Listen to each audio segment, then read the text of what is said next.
Ahoy there, Captain Benzie here, coming at you with another video for Eve Echoes. Today is Thursday, which means it is time for another instalment of the weekly developer Q&A series. For those of you who don't know, each week netties take 4 questions that have been posed by the community, respond to them, and then post that response to the Eve Echoes official Twitter account. Now, I'm aware that not everyone has Twitter and not everyone wants access to Twitter, though if you do have access to Twitter, make sure you're following the Eve Echoes Twitter account and my Twitter account as well. I'd love to be talking to you guys on there too. That said, if you don't have Twitter, the reason I do this is for folks like you. I can go and I can read through these and I can give my personal thoughts and opinions on this as well, as a way of sort of conglomerating all of that news together as a broadcast for you folks so that you know what's coming to Eve Echoes. Now, remember as well, each of the people who asked these questions this week will have received a month of Omega for asking the question. So, in the link down below in the description, there is a link that will take you through to the form you can fill in to ask your own questions for the developers to consider, and if they're chosen, you'll win a month of Omega. Awesome, right? Now, I do apologise for any sound issues at the moment on this particular video. I am currently sitting in the car. We've got workers in the house, which means my usual recording environment is unsuitable, shall we say. Very, very loud and noisy. So I'm sitting in the front of our Nissan. It is roasting hot in here. It's not the best sort of audio stage to begin with, so I do apologise for any audio quality issues. Anyway, that all said and done, let's jump right in to this week's 4 questions. Now, the first question that we have here is, will there be a skill set regarding the reverse engineering of nanocores in the near future to up the success rate? Now, Nero responds, our thought process behind this is that we wanted nanocores that are level 3 and above to be untradeable. We felt that the manufacturing of these would be relatively independent from standard industry. After much deliberation, we decided to keep it that way, which is why we haven't added any skills that affected the success rate of nanocore reverse engineering. Now, interestingly enough, I do actually agree with this concept. If you play other MMOs, you'll find that often in endgame raiding, obviously when you kill a boss, that boss will drop loot, but there are often other ways to get loot as well. Like, for instance, going to the raid, you might earn a particular amount of points that you can then use to hand in for alternative gear of your own choice, that kind of thing. It helps mitigate bad drop rates.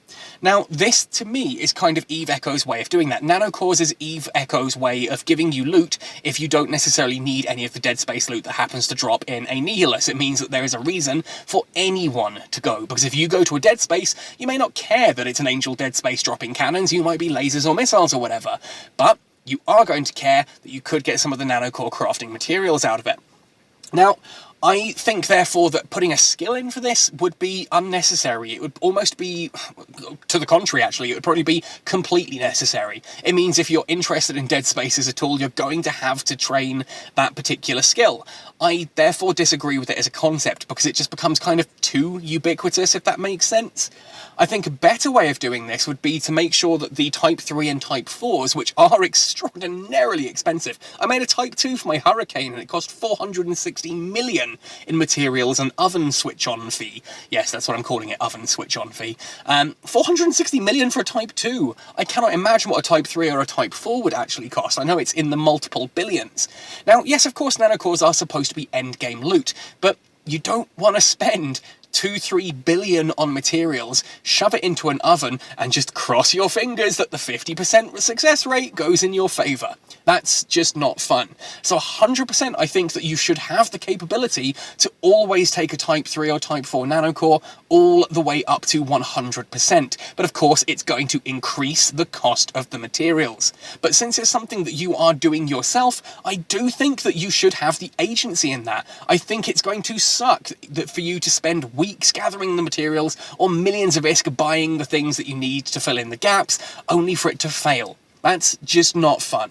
And I really hope the developers will listen to that and consider just making it so that, okay, we've got the current rate where, for example, on the Hurricane one I did, 14 gave me 50%. So allow me to go all the way up to 30 and then cap it at 100%. That way I'm guaranteed to get it, but I can try it at a lower value if I'm willing to risk the opportunity. That's my 2 cents on that one, and I don't know, maybe you guys agree on that. I just think that would be a much more fun way of doing nanocores. The second question, in anomalies, can we see in which wave we are, or out of the total waves? It'll be very useful, especially for the special ones. Yeah, actually, I'm wholeheartedly for this. Great idea, says Nero. As we're dedicating most of our resources to the August release, this quality of life feature might not be available until at least after August. We do plan on adding this in the not-so-distant future, though. And I do agree. That's something I've not even ever considered, but my word, now that it's been, mentioned, I really want this. Basically, when you jump into an anomaly or an encounter for the first time, it has wave 1 of 3 or wave 1 of 4 or whatever. That, to me, would be a really nice little thing. So if you jump in and it says wave 3 of 4, you know that someone else has already been working on this one, and you know what to expect as you go through. That's a really simple quality of life change that I genuinely think could make a really big difference. And wow, I really want that in the game now. Let's move on. Hi, I know you have a lot of work and I'm enjoying scanning very much, but I'd like to ask, how is development of station containers going and when we may see them in-game? Kylum responds, we are pleased to announce that station containers are nearly ready for release. Due to our August content, however, we will have to delay it a bit. Once everything in August is released, we'll be able to get everyone those station containers soon after. This is awesome. If, like me, you have a lot of random loot sitting around in stations, the ability to group those collectively together into individual containers is amazing. The last thing I want to do is, like recently, I've set up a Capsuleer outpost. And I had to move a whole ton of fuel out of it. Out to it, sorry.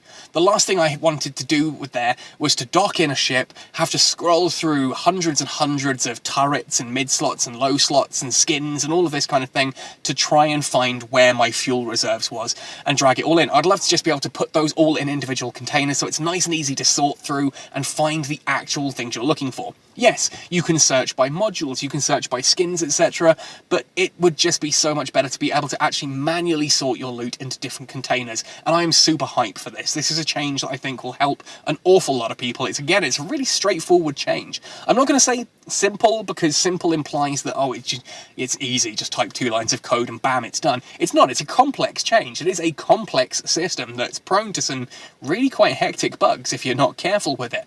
But I think it was a really straightforward change. It's one of those things I would love to see in the game, and I can't wait for it to be added. It's one of those things that you'll start playing the game, anyone who starts the game after it's been added won't believe that it was never in the game to begin with, kind of thing. But there we go. I'm also super hyped to see all of this stuff about August content. I keep forgetting we are in July now. We are so close to August, which is arena, it's faction drones, all of that kind of thing. Very exciting time. Finally then, I was wondering if we'll get any new variety of encounters in the near future, new ways to make coin in-game. Melos responds, soon. No, seriously though, Melos responds, we have no immediate plans on adding new encounter missions, but if it's ISK that you seek, the new sovereignty structures that will be released in August will give you additional ways to earn ISK. Stay tuned for details. That sounds really cool. Like, I'm really quite excited about that. What could those be? Now, I'd love to see new, actual missions added to the game with new features and new ways of doing it. I know you guys are probably tired of me talking about this by now, but like in EVE Online, there are particular encounters that you go out there, you blow up particular installments in space, you kill rats until they drop a key to open a container, you hold a boss character in place long enough for Concord to arrive, that kind of thing, and I'd love to see those in game, and I'm sure somewhere we talked about that, because I've been told that actually sort of August around then is when we should be getting new missions. So what this sovereignty thing is, I have no idea. Are we perhaps getting some kind of sovereignty structure that will add, like, nullsec missions as a new way to make ISK? Or, I don't know, this is really interesting, because what other ways really are there to make ISK? We've already got sort of dead spaces and anomalies and all that side of things, and then we've got things like mining. What else could we possibly have on there? Let me know your thoughts and opinions in the comment section down below for what you think that could be. How is it worded? New sovereignty structures released in August will give you additional ways to earn ISK. I don't know, is that maybe something you could just put loot into and it will just give you ISK at lower than market rates so that you don't have to worry about carting it up to Jita to sell it? I don't know, that could be really interesting. I don't know.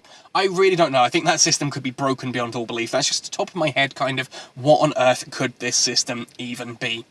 But there we go, there's our 4 questions for this week's developer Q&A. I do hope that's given you some insight into some of the cool stuff that could be coming to Eve Echoes in the near future. I'm really excited for station containers. I agree with the decision about nanocores. What was the other one there that I quite liked? Yeah, the whole having a number on which wave you are in an anomaly. Again, that's one of those ones I think that people playing it after it's been added may never believe that it didn't exist in the first place.